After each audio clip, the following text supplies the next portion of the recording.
Welcome back to The Look and Sound of Leadership, an ongoing series of executive coaching tips designed to help you be perceived in the workplace the way you want to be perceived. I'm Tom Henschel, your executive coach, and today we're talking about the conflict resolution wheel. Syed and I hadn't spoken in years. I had coached him when he was a young rising star at a Silicon Valley tech giant. I had enjoyed my time with Syed. I found him to be an interesting thinker. He had no modesty about what he didn't know. In those days, he was hungry to learn about leading teams and how to manage up. Our conversations were fast-paced and engaging. That was 15 years ago. Now he reached out to me with a thoughtful email. He brought me up to speed about his life. His two boys, who had been very young when he and I had worked together, were on the brink of adulthood. His wife had risen to be a leader in her hospital system, and he brought me up to speed about his work. Syed had stayed at the tech giant, ultimately rising to senior vice president. He expressed gratitude for those years. He left because he had a dream about creating a startup. Wanting to learn firsthand, he joined the leadership teams of 2 different startups. He drank from fire hoses, knowing he was building his strength for the day he would lead his own company. And then finally, 3 years ago, he had made the leap. He and one of his best friends created a company where before there had been none. But he said it was not all smooth sailing. The storms were tumultuous, but they had survived, even thrived. Now, however, he felt the ship breaking on the rocks. He wondered if I could help. The issue was with his co-founder and best friend, Peter. Peter and Syed had first become friends during their MBA program. Over the years, Peter listened so often to Syed dreaming about the startup, it had become Peter's dream too. They had dreamed together. There was never any question but they would be co-founders. Now, a crossroads was coming that would force the company down one road or the other. There weren't enough resources to travel both paths. Peter wanted one road, Syed the other. There could only be one winner.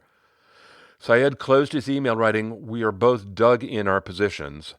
It's awful. I'm afraid this could not only kill the business, it could kill our friendship. I hope you can help." Soon after his email, Syed and I got on a call. It took me a minute to adjust the portrait I had of him in my head. In my mind, he still had the flush of youth. The person who popped onto the screen had the depth of age. I could see immediately Syed was raw. When I asked him how he was, he shook his head. "I can barely sleep, Tom." He explained that the path Peter favored had been a viable option once, but now it was the wrong solution given the current circumstances. Syed said, "His way, we won't be here in 5 years. My way, I think we triple in 5 years." We both paused. Quietly I asked, "Syed, if everything could be perfect, what would you want? What would be a good outcome?" He said that he stopped thinking as if it were 2 years ago, that we follow the path that's going to allow us to grow the company. Okay, I got it. "And what do you want for the people around you?" He said, "I want them all to win. Everyone who's part of the company, and there are just under 200 of us now, I hope they all get rich." "What do you want for Peter?" I asked. "Well, I want him to get rich too. Hell, him most of all. It's his dream too, or it was, but For the first time, Syed ran out of steam. His chest collapsed. His chin dropped. I waited. Finally, he drew in a breath and began to lift up. That was helpful. Thinking about what I want for people. "I'm not as angry as I was, thanks." I nodded. He said, I hear him talking to people and I can't believe what he's saying. And when I call him on it, he gets all angry. We're fighting all the time, and we never used to fight, not ever." "That sounds hard on both of you," I said. Those questions, thinking about what do I want for people, that calmed me down for the first time in a while. Thanks. What other tools do you have? I said, it's funny you should ask. Those questions about your wants are one part of a tool. It's called the conflict resolution wheel. The wheel has 5 wedges, and one of the wedges is wants. When you're working in that wedge, you ask yourself, what do I want for the business? What do I want for others? What do I want for myself? And yeah, I agree, it can be soothing. He asked, well, what did you mean when you said when you're working on a wedge? What's that? I said, well, the premise of the wheel is that Conflict stirs us up. And while we are stirred up, it's hard to resolve a conflict.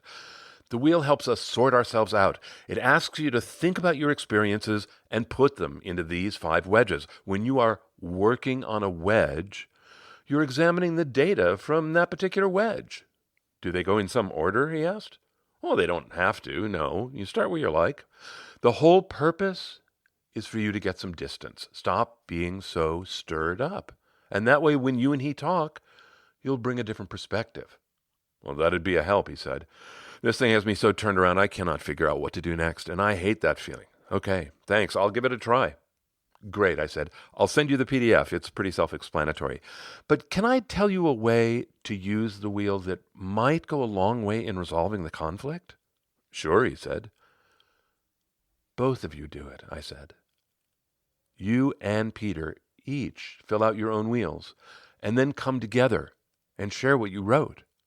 He gave a nervous laugh like he was looking over a ledge. It sounds like the staging ground for a war. Why's that? I asked. Because it's personal, Tom. One of us is going to lose, publicly, so we are enemies. Oh, Syed, I'm so sorry. My hope is that the wheel or something like it can put some structure around this really difficult conversation. I think the structure will make it feel safe. If anything ever gets heated, you can always bring it back to the wheel, and that can calm things down. Like thinking about wants calmed me down, he said. Yeah, I agreed. He asked, so what are the others?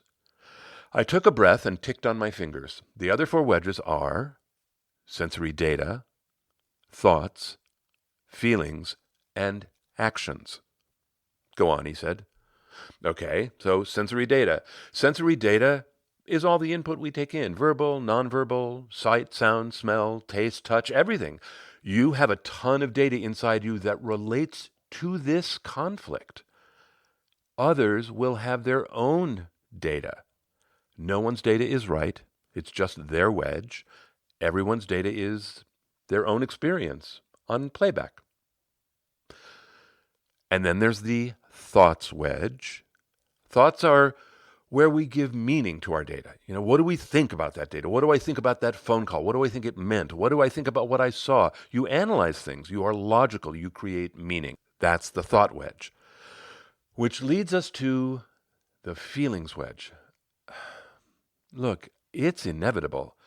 Conflict stirs us up. Look at you. You are fighting to keep your dream alive. How could you not have feelings about that? In this wedge, you write them all down, the good, the bad, and the ugly. He said, I'm not even sure I know all the things I'm feeling. Well, that would be natural, I said. He said, I'm sorry, go on. We have one to go, right? Right. This wedge is actions. He said, as in, what am I going to do next? Yeah, well, that's one way to think about actions. Absolutely. What am I willing to commit to? What is in the future?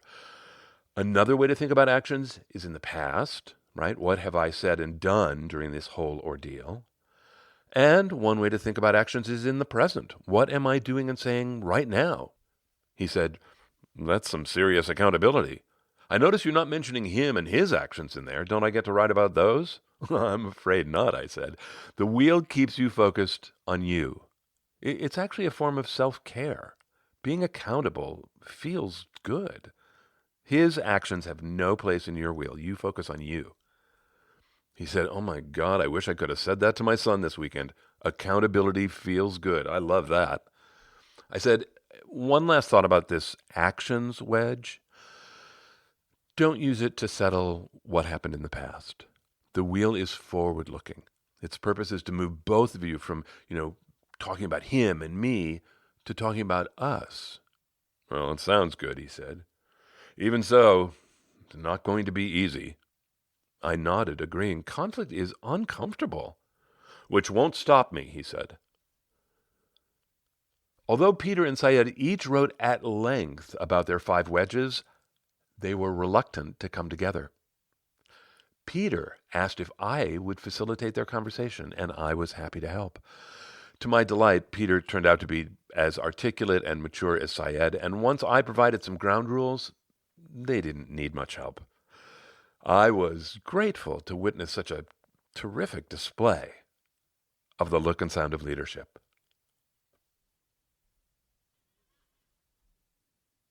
I am so glad to share the conflict resolution wheel with you. The wheel was one of the earliest communication tools that I was exposed to. And when I first met it, it was old already. It had been developed back in the 1970s as part of a communication course for couples. And that course is still being offered. It's called Couple Communication. It is at couplecommunication.com. The link is in the show notes.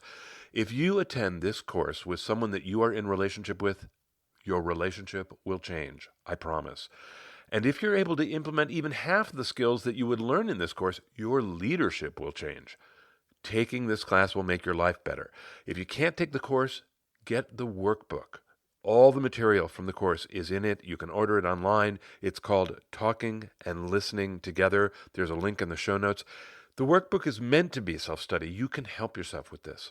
Well, the book and the course teach 11 different communication skills.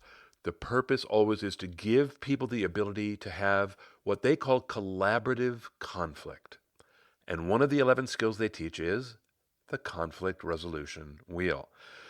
So I wanted to write about this in an episode, and I thought, whoops, wait a minute, there is another conflict resolution tool that a lot of you know. This was first introduced in 2 episodes back in 2017. The episodes were Conflict and the Conflict Conversation, and the tool was Conflict House. In a nutshell, Conflict House is a place where conflicts happen. Inside the house are 3 rooms: the what happened room, the feelings room, the identity room. Every conflict cycles through these 3 rooms, and the tool comes from being aware of which room you're in and managing that room consciously. It is a great tool. But as I sat down to write, I thought, wait a second, hold on. The wheel has 5 wedges. Conflict House has 3 rooms. What if they contradict each other? I really wanted to figure that out before I started to write. So I looked, and it was apparent almost immediately they do not contradict each other. They support each other really well. And when I imagined them overlaying each other and seeing how I would distribute the wedges, some new ideas emerged. So what I want to do is I want to tell you how I imagine distributing the 5 wedges among the 3 rooms, and in each case, I want to tell you why it feels important. Here goes. Wedge number 1, the feelings wedge. This is easy. One of the rooms in Conflict House is the feelings room, so boom, the wedge goes in the room, and we're 1 for 1. But what's the lesson? Both models are calling out that you cannot resolve a conflict unless you're able to manage the feelings that are going to be flying around. The challenge for most of us is we didn't grow up with the language of feelings. We didn't grow up in households where the adults were emotionally fluent. And I don't think most of us are emotionally fluent today. But emotional fluency becomes critical if you're going to resolve conflict in a healthy way. One of the tools, I know many of you know this, one of the tools in our tool bin is a feeling words grid. It is a grid of, I don't know, maybe 70 words that are ranked from weak to moderate to strong in categories like happiness and uncertainty and fear. It is amazing to look at this list and see how many words we have to describe our feelings. And in practical use, I think most of us use about 4 of them. Identifying your feelings, being able to speak about your feelings, this wedge, this room is saying it is vitally important. It's a skill you need. Moving on to the wedge called sensory data. To me, sensory data is like the floor in every room of Conflict House. When we are in the feeling room, we're talking about our sensory data, right? So I might say something like, I felt myself getting so angry. That is sensory data that's in the feeling room. It's also, as you can hear, kind of in the what happened room too. I felt myself getting angry. That's what happened, right? And sensory data is certainly in the identity room. You look at something and you know that it's wrong and you're going to go to battle over it. It is an identity issue about sensory data. So what would the lesson be? If sensory data is the floor under all 3 rooms in Conflict House, what's the lesson? And I think the lesson is we need to be good reporters. We need to collect good data and report accurately. It means we need to pay attention, make note, be aware. Okay, 3 wedges left. Thoughts, actions, wants. Let's start with thoughts. I think thoughts and identity overlap so clearly. See what you think. Thoughts are where we put meanings on things, right? I think she threw me under the bus intentionally. That is my thought. I put meaning on her actions. Or I think I deserved the promotion for these reasons. That is my thought. They are also my identity, my thoughts. How I make meaning is who I am. So I think it is a perfect overlay. What is the lesson? I think the lesson from the identity room and the thought wedge is about self-awareness. Be aware of the stories that you tell yourself. It's not, do you tell yourself stories? We all tell ourselves stories. That's how we make sense of the world. The question is, are you aware of your stories? Figure out your skin in the game. Thinking about your thinking will help you resolve the conflict. I think that's the lesson. The next wedge, wants. All right, so where would we put wants? I think wants exists in the identity room and in the feelings room. Wants are in our identity as our motivators, right? Our actions are driven by our wants. That's our identity. And our feelings are attached to our wants. In some ways, I think you could use the word want as a feeling word, right? I think we all know the feeling of wanting something so badly and having an ache about it.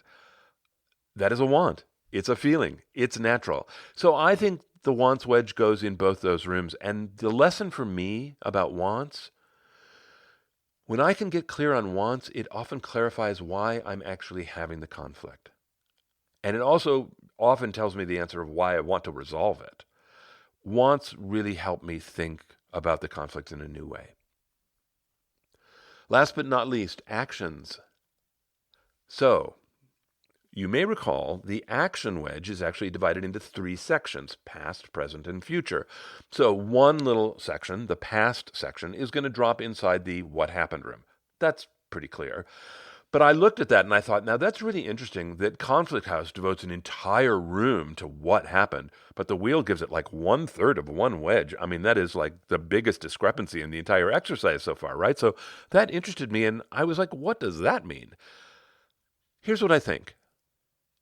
The what happened story is important, and when you are in a conflict conversation, it will be important to spend a good deal of time listening to each other's what happened stories. Yes, what happened takes up 1/3 of Conflict House, but that little section from the action wedge has a very different purpose because the wheel itself has a different purpose. The wheel is a reflection tool. It's a place for you to gather your thoughts before you ever have a conversation. The wheel doesn't want you spending too much time on what happened. The wheel wants you to look forward. So to me, seeing that discrepancy really helped me understand that the tools have different lenses. I don't think they're contradictory. I just think they're different. The other 2 sections in the actions wedge, present and future, they feel like they belong in the identity room. When you talk about your actions in the present, what are you saying and what are you doing? And also when you talk about the future, what are you committing to? I think it's like you make a pledge. You are giving your word, and wow, your word is your identity, right? I think it's a great match. What's the lesson? I think the lesson here actually is about commitments. It's about being accountable for what you say and do, and that can help resolve the conflict. Think before you speak. So that's all the wedges inside all the rooms. Now I have one final thought about using communication tools, and I have a story about what happened when I first used one. I will tell you both those right after this month's gratitude. This month, thanks to Tiona Johnson, a team leader in New York who brought me in to work with her team. It was such a pleasure, such a good time together. We got a ton done. Thank you, Tiona. It was great. Thank you again this month to so many of you who reached out to me about coaching. You know, we hop on a call, we talk for 45 minutes. It's always a pleasure. Thank you so much. The folks I am always so deeply grateful to, people who post reviews. And by the way, I see what you write. Thank you for what you say. I am so grateful the show is meaningful to you. Thank you. This month, reviews came from Saudi Arabia, Mahabi. Thank you. From here in the U.S., Western Laura, Shoshone, J. Lou 6, and our old friend Todd Thompson. Thank you so much. Your reviews make a big difference. Okay, I want to end by talking about actually using communication tools. How do you do it? What's the point? Like, what does it take? I also want to tell you a story about what happened when I tried one. So let me talk for a second about what I think it takes to use a communication tool. I think it takes some courage.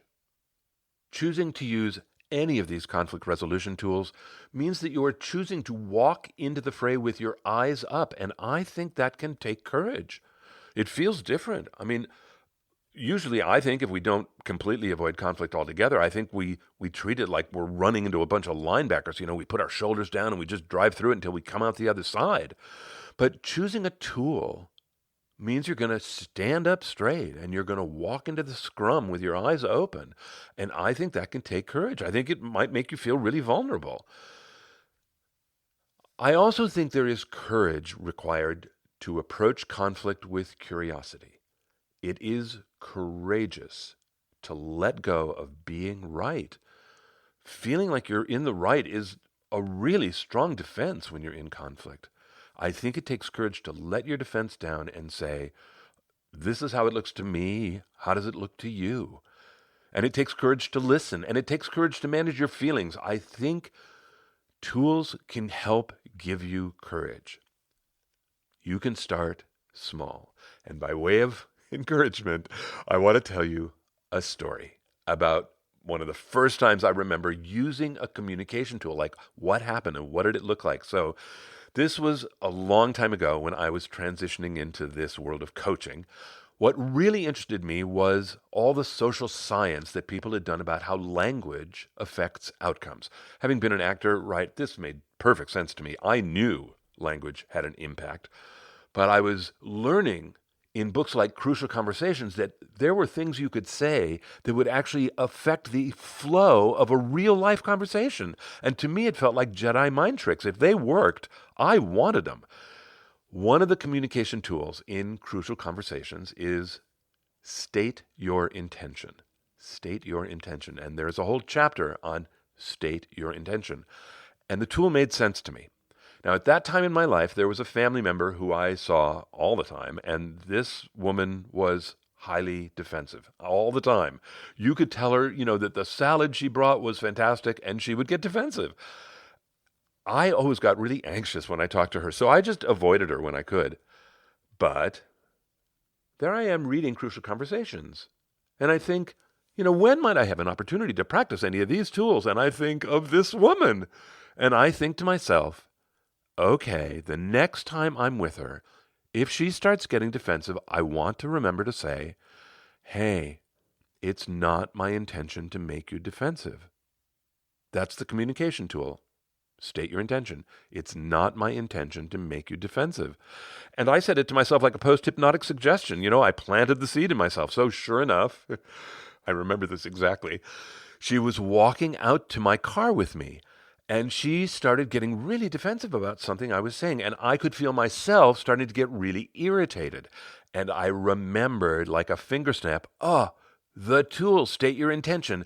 And I immediately calmed down and I turned to her and I put my hands up and I said the words. I said, hey, it's not my intention to make you defensive. And I swear to you, it was like a magic trick. She stopped. She stopped walking. She stopped talking. Her shoulders dropped. Her face relaxed. It was amazing. And I thought to myself, whoa, okay, I'm convinced these tools really work. And they do. I mean, not always quite as dramatically as that, but they work. I hope that you will avail yourself of all the various tools we have for you in our Essential Tools bin, the wheel, for example, or you could look in our library of episodes. This episode is filed in 3 categories: communication skills, managing yourself, and relationship building. Specific episodes that you might listen to, well, 2 are the ones I already mentioned, conflict and the conflict conversation. Also, creating safety for hard talks, a difficult conversation, and resolving conflict. Okay, that's it from me. Until next time, I'm Tom Henschel. Thanks so much for listening.